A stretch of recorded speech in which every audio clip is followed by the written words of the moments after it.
Welcome back, drawers. Today we're going to be talking about value and adding tone to our drawing. And so first thing we're going to do is we're going to go over, we're going to review a little bit of where we've been. Then we're going to talk a little bit about value and how to assess and analyze tones. And then I'm going to do a short demo on these eggs right here. Okay, so first things first, a review. Right? We started out by drawing simple forms. Right? So here we have a simple form. Right? And you might be looking at that and you're saying, oh, Eric's drawn a sphere. Right? Well, did I draw a sphere or did I draw a cardboard cutout or a paper plate, let's say? Right? You can't really assess what that is. Now what happens is our brain kind of fills in and we think that maybe it is something. Right? We could add some cross-contouring onto that, right? And as soon as we start adding on a little bit of some of those cross-contours that we were sort of talking about before, then all of a sudden we're starting to get something that's like, oh wait, now I see it. It's a sphere or it's a little Death Star. And some of you might think that's a Pokemon ball. I'm not sure. Right? All right, but now all of a sudden we do understand that. Right? But still, as all we're doing is we're using linear elements in order to give the impression that, and our brain fills in that that's meant to be a spherical object. Right? Right?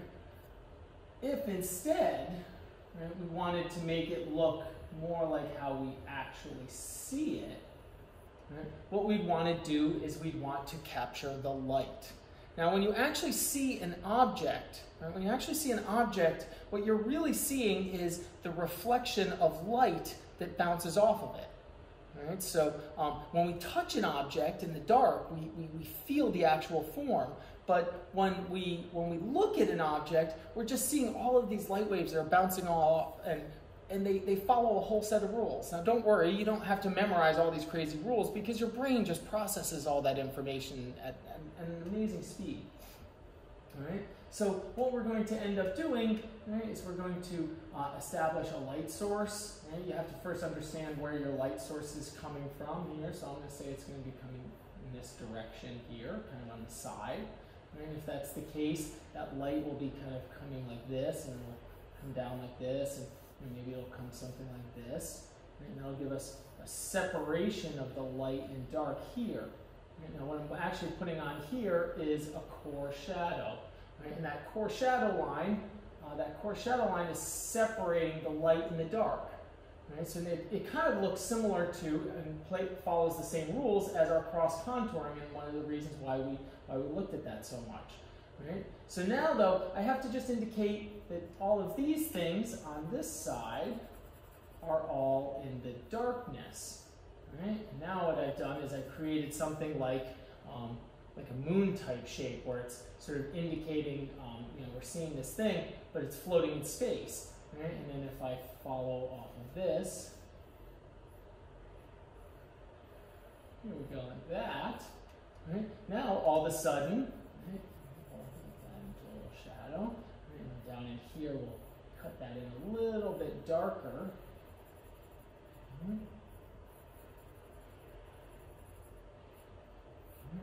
Now, all of a sudden, right, I feel like my object is sort of sitting in space. Notice it's kind of elliptical form. Right? Now, what's really going on here is we have a number of different things that are playing by different kind of rules. Here like this.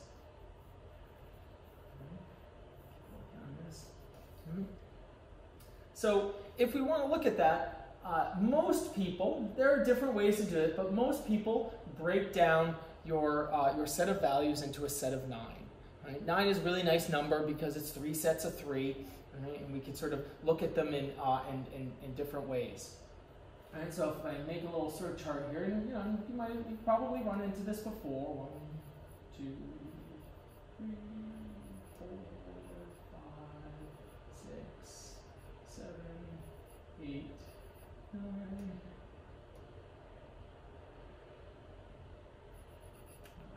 Right? Something like that. Right, I'm going to go up to here, so I'm going to go 1, this will be 9,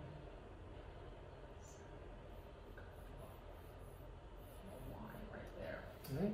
So this first one at the top, this first one is going to be, well, let's talk about our shadows first. Right? So our shadows, these are all going to be things that are going to be in the darkness. Right?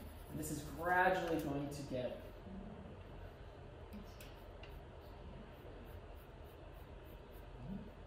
all the way down at the bottom is going to be our darkest darks. Right? These are going to be our darkest darks. Right? And these are going to be a little bit.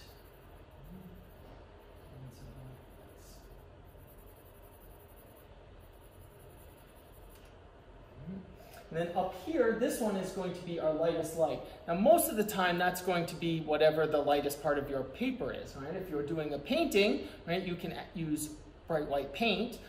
If you're using charcoal, you can sometimes use white charcoal pencil in order to pull in that. Right? So these are going to be like that, and then this is going to be like this.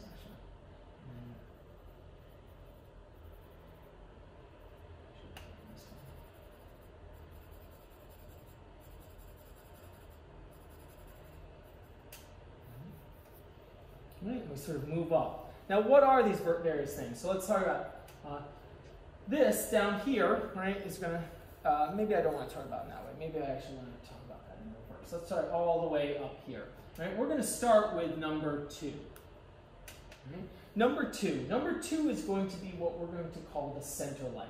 That's the part where the light is actually shining on. Now that's going to be the brightest point. Now what's really important to understand, right, and you can see this in this example, when the light is directly above, right, when the light is directly above, right, it's 90 degrees, that's going to be your center light. Now that's technically going to be our number 2.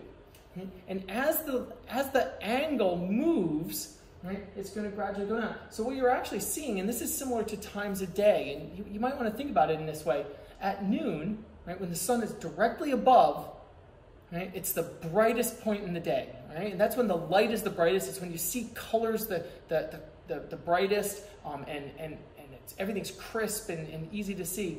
Now, as you sort of move along, right, as it moves down, and later in the day, right, the light gets lighter and lighter. So think about, say 4 or 5 o'clock, right, on a fall afternoon, right? It's getting very dim. The colors aren't as crisp. You're not seeing as much. Right? And then as you get to this point where the sun gradually sort of sets, right? And then all of a sudden you go into darkness. Right? That's this line right here that we're going to call the core shadow line.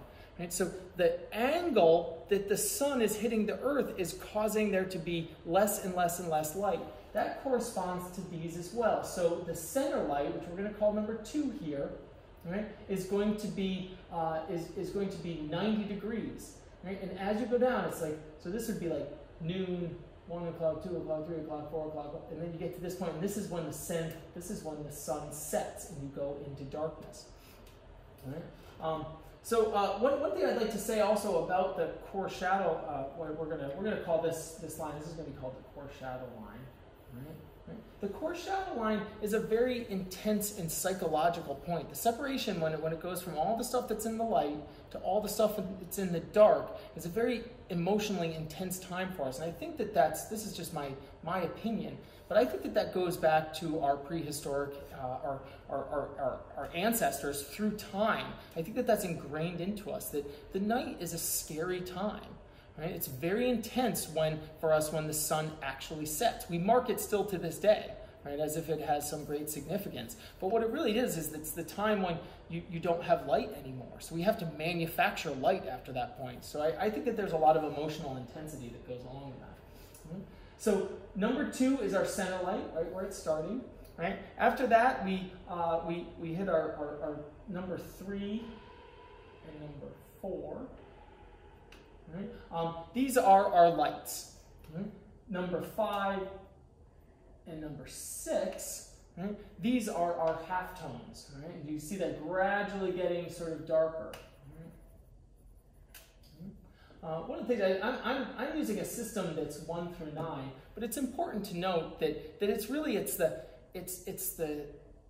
the distance between absolute light and absolute dark. Right? And what we all know, how many numbers are there between 1 and 2? Right? There's an infinite number of numbers. Right? And in that sense, there are an infinite number of tones as well. Right? We use this 9-point system in order so that we can intellectually understand it and break it down. Right? And there's all kinds of variations within it. Right? So when we get to this point, this is when the sun sets. Right? We mark that with this line that we call the core shadow line, right? And that's this right here. Now the interesting point is that, right, the tone for the core shadow line is actually an 8. Right? So there's this actually, it gets darker, and that's that emotional intensity right there. Right? And the reason why we then go back over here to, like I'll explain more of this in the demo, right, is that we have reflected light. So when this light comes down, it bounces off this surface and hits back. Right? The example that I always use of this is, imagine if you held your, don't do this at home. Right? Imagine if you held your hand up like this and you sprayed spray paint on the back of your hand. The paint would go through and it would just keep going through. Right? Nothing would happen to it. Right? If, however, you were to hold your hand up like this against so you'd flip your hand and there would be nothing. If you held your hand up like this and sprayed spray paint all over, right, the spray paint would come down, it would hit this surface, and it would bounce back up. And you'd turn your hand over and there would be paint all over the bottom. Right? That light acts in the same way. It bounces all over the thing. So when it comes down, it hits this surface, and some of it comes back and hits that. So that gets a little bit lighter. Now your darkest tones, your 9s, right, they're going to be down in these areas. These are places where there's an absence of light. Right? There's no sort of light bouncing around. And we're going to use that to kind of work on our edges and get this sort of like this improved edge quality kind of as we go in there. All right, so we'll keep kind of talking about that, right, as we go along. All right, let's go all the way back up to 1 then. Right? I didn't cover 1.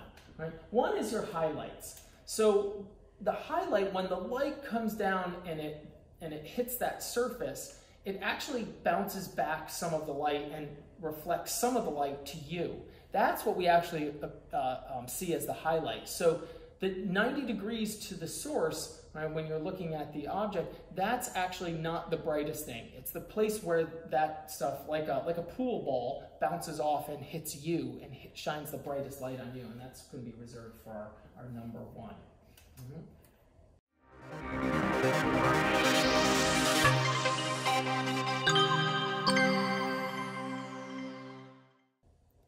All right, so let's jump back in and let's draw these eggs as a demonstration. All right. So first things first, I got to start with all of the things that I started on with this. All right, I have to start with an initial measurement. So I'm going to measure my first egg. All right, how to start a drawing. It's always kind of the hardest part. Right? I'm going to make an initial kind of sort of sketch here. Right? And I'm going to call this is the center egg. I'm just kind of put that in there like that, right? It kind of goes up. There's an angle. Right? I can see that angle that kind of goes through the center of the egg here. Right? So I can kind of measure that. I'm measuring what I think is the bottom. The eggs are wonderful because they even though we see them as they kind of taper in a little bit in the front, and they're kind of wider at the bottom. Right? So that's something we can kind of sort of measure. So we'll kind of try to put that in. But right now I'm just kind of going to sketch that in a little bit. And what I'm going to do is I'm going to compare. I'm going to take a comparative measurement. So I'm measuring the distance from here to here. Right? And I'm going to compare that to the distance from here to here. Right? And this egg is actually a little bit, it needs to be a little bit wider. So I'm going to use my eraser here to kind of bring that down a little bit. Make a little bit more of that kind of shape. Now I'm going to hold my stick up straight here like this, and I'm going to find out where that other one is.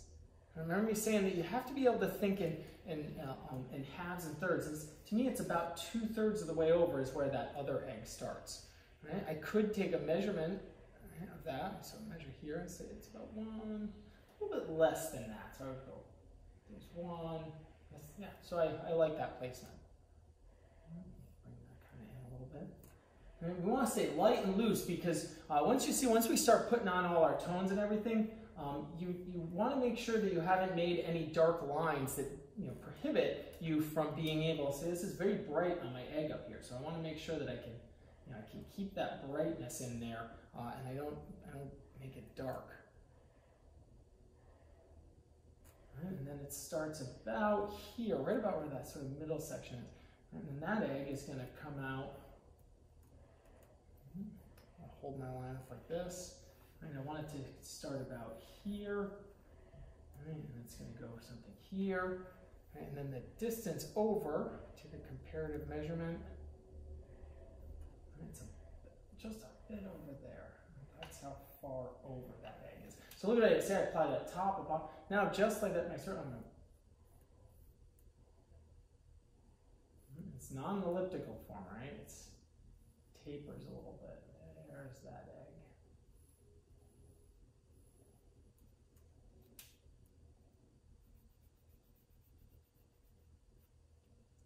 I like that. Right? Now the other one, I intentionally, I enjoy trying to create a little bit of narrative here. So I think that when we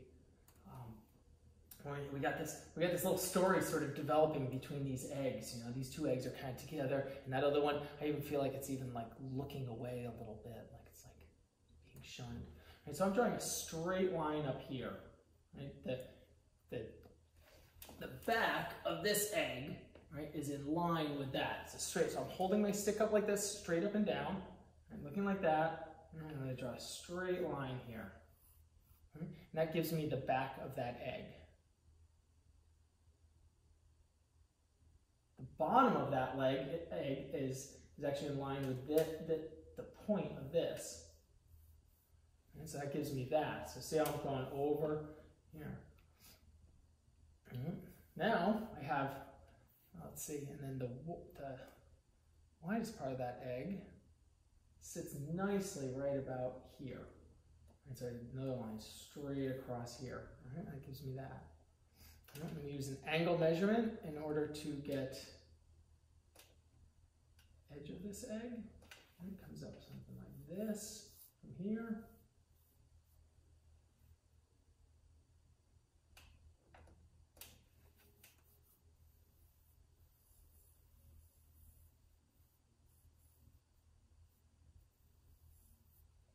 Oh, I did that by eye. I should not have done that.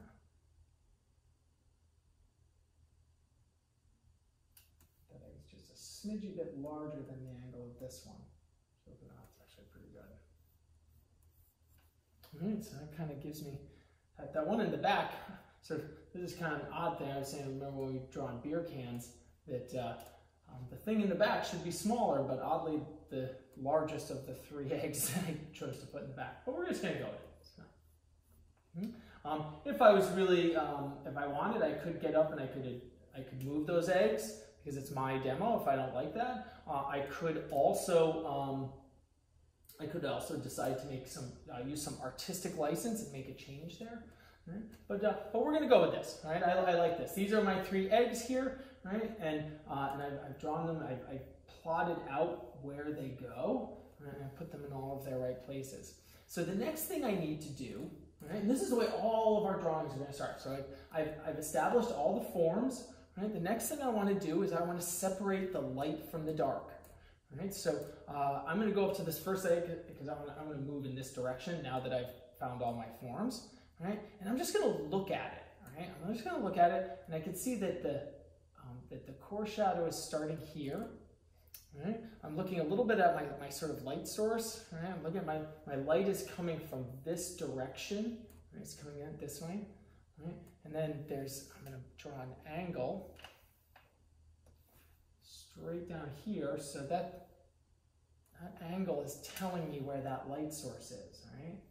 And then I just have to do this kind of by eye. I can measure some of this stuff out, but I don't want to do all of that. I just want to. It's telling me that there's my core shadow line. It goes like that.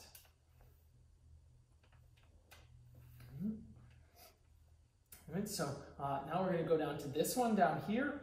The core shadow starts just a smidgy bit past where this form overlaps the other form. Right? And that one the shape is a little bit different. Right? It's going to about there. Look at that curve. How much do I want to bend that curve? All right, that one goes that way. Now this one's kind of interesting because we have two things going on. Right? This is the form shadow right here. Right? It starts about here and goes like this. And I'm only going to draw this part because we have something different going on that I want to talk about that's happening with this other line that's coming over. All right? So let's go up and start to put on our cast shadows. All right? So the form shadow is where the light stops wrapping around the form. The cast shadow is what happens when an object is in front of another object. So the cast shadow is being blocked. Right? So that one goes from here, okay, kind of goes up just a smidgy bit to this point right here. So it's going to come up and it goes up just a little bit here. And kind of round around a little bit. And it's going to go up something like that. Now the a cast shadow is going to be sharper the closer it is to the object. Right? So you can't see a shadow here because I've set it up that way, but if my hand was really close, the shadows would be sharper, and as they move away, it diffuses more. So if you look at those shadows, as they're farther away from the eggs, they get softer. And we get a softer cast shadow edge there. Right? So the distance from here to here is about how far that goes.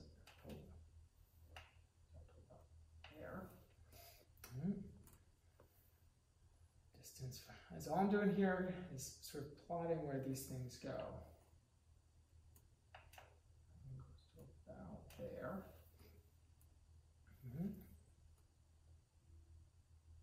The place where these kind of separate is going to be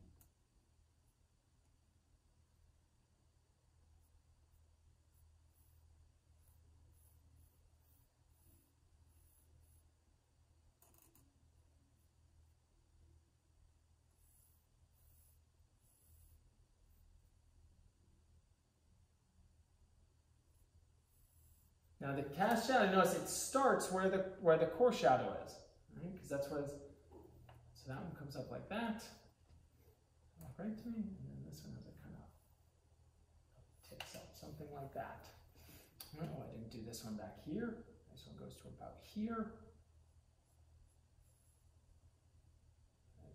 It's got a little bit of a. So here's an interesting, the reason why it's making the shape that it's making over there is because there's a little bit of a crinkle in the cloth. Right? But for the demo, I'm going to allow that to kind of come around, something like that. Okay? Now I want to go back to this one over here that I skipped. Because this egg is sitting in front of the shadow right here, right, is actually a cast shadow. So this one is going to be softer than our core shadow line here. All right, so this will be a sharper edge. Right? We'll work that in a little bit as we sort of go along. All right, so there's our kind of setup for all of our eggs. All right, let's dig into these guys a little bit more. I'm going to get rid of some of these little extra finer lines and we'll bend away. Okay, so now, looking at that light source, my brightest area is going to be right about here. This is going to be my brightest area in here. The core shadow is going to come in like this. It's going to be a little bit darker. And then I have reflected light that's coming up this way.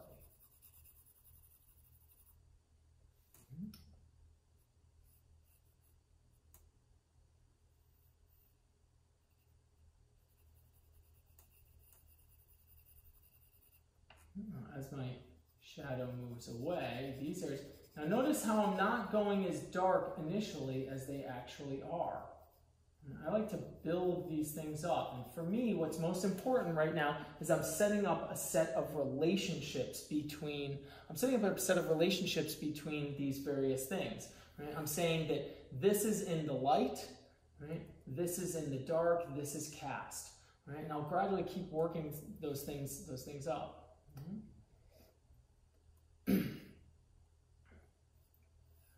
Shadow here, it's a little bit darker here. We're getting some reflected light coming down here. Over here, this is darker.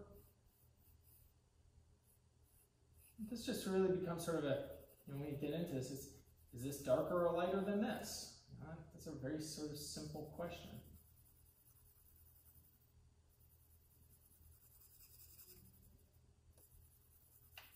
Until it gradually gets sort of lighter as it goes on. What about this last egg here? So if you see in here, these areas where this kind of comes down, we get our cast sort of area.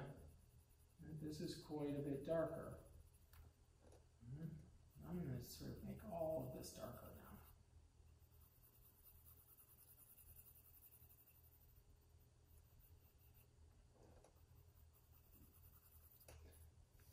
It's okay if this stuff sort of bleeds out. We're gradually going to sort of, there was a lot of times when the object just sort of bleeds into the darkness.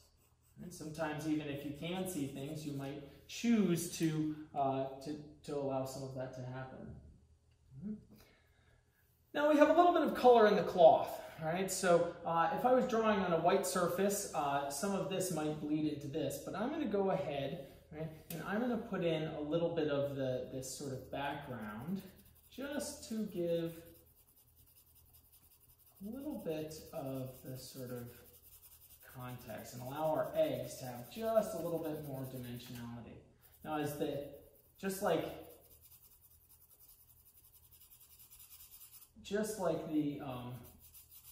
the eggs are facing the light source, right? The plane that they are sitting on is also has a relationship with the light source. So what's actually kind of going on here with that plane is that the angle is gradually changing. So as it's moving away, the angle is allowing this to get darker and darker and darker. So it's less directly related to that light source.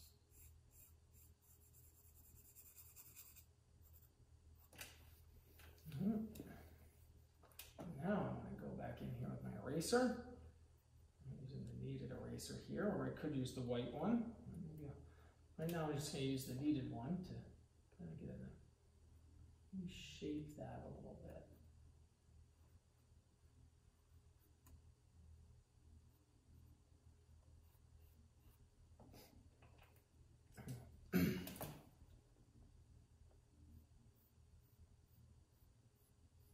Notice how my hand position just changed a little bit?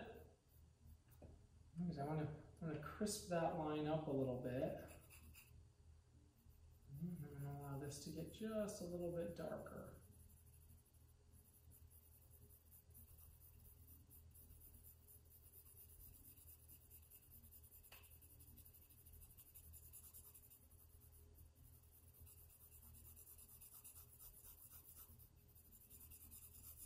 Each time I go over it, the drawing is going to get a little bit darker. And the forms will gradually start to come out a little bit more. Right? These are white objects, so there's not a lot sort of going on in the halftones in here. But they are there.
right, so I'm back here. Yeah, just gonna take a little break there for a second. It's good to step away from your drawing. Actually, I got a phone call while it caused me to take a break. So that's, you know, there's a chance to sort of give you guys a little bit of sort of, you know, art sort of talk. You should take breaks. You should get up every, you know, when we work with models, we work in 20-minute increments. But you know, sometimes when you're working on something like an egg, you know, an egg doesn't need a break. And so the egg will just sort of just sit there forever and ever. Well, not that long, but you know. So we sometimes, you know, sort of forget, and you know, sometimes we even sort of think it's like a sort of sign of strength or something, like how long you can draw, and that just doesn't. That I think doesn't even kind of make sense, because you know, ultimately this isn't like a contest in how durable we can be. It's about making an object that you want to make. Right? So I'm allowing these two eggs to kind of bleed together a little bit, even more than they maybe do in the actual objects, because I just kind of think that's kind of interesting. Right? So we got a little too much. The reflected light's getting a little out of control down there. Right, now, this is a good place to, I don't really like the shape down there, so I'm going to kind of scoot over here and kind of clean that shape up a little bit. Right, and see if I'm too dark in some of this stuff, and I won't be able to erase that out. Right, so I can go in there and kind of reshape this bottom a little bit more like I want it here. Right, we'll get that cast shadow there. So I'm darkening those sort of points up there. And then as we sort of move away, I'll allow them to bleed a little bit.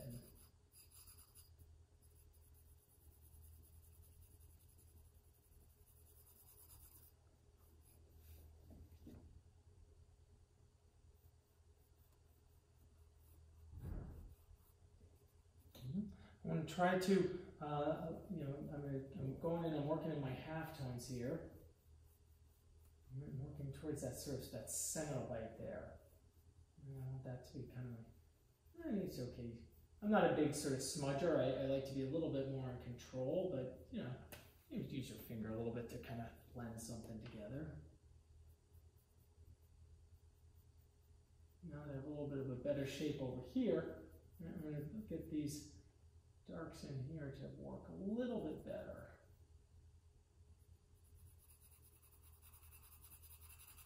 Right? And you notice as I do this, right, that line that I kind of drew around the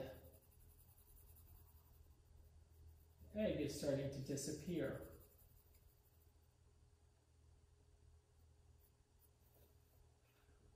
Now just the form is kind of standing on its own. You can see we can't see that. Do a little bit more of that up here.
Here I am at the end, right? I'm going through. I'm just kind of putting some tone over everything, right? Because remember, my center light, right? My center light is this number 2 here, right? And the hot. Oh, I messed that up a little So that's my semilla is that number 2. Right? The highlight comes off and then reflects. Right? It's very, very difficult to see it, especially on these eggs, which aren't very shiny. Now, the shinier stuff, I should say, the harder and more smooth a surface is, the more it's going to reflect. So the egg is very flat, right? So it doesn't really reflect a lot. But there is a small amount of highlight that I'm seeing that you probably can't really see. That's kind of like right here, and right kind of there. Right? And if that isn't exact, as I move around, it kind of changes a little bit, but I'm just going to put those in there because I like that, and it has a little bit of a sort of stylistic quality to it. Right? I'm now going to kind of go in, right, and last little details, I'm going to really kind of sharpen up here with this little corner crevice in here, and I'm going to allow this one egg to overlap that just a little bit. In those deepest, darkest places, that's where my darkest darks are going to be hiding. I'm going to go in here and just put a little bit of that in right here, just on this sort of back side of this one egg. I'm actually going to bring that out just a little bit more, get a little bit more curvature, so I can get in there and hit that like right there. Do that right, nice crisp edge there.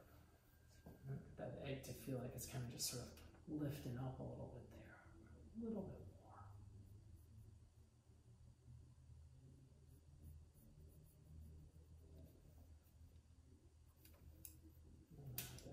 The previous line, I have to pull a little bit of that out, which is fine because I'm just going to come back in on one. You got to be careful doing too much erasing. Right? If you do too much erasing, you'll damage the paper a little bit, and it'll make it very kind of difficult to. It'll just look different. And you can kind of mess that up a little bit if we're not careful. All right. So I'm gonna call that 3 eggs, and we're gonna move on. I think that's it.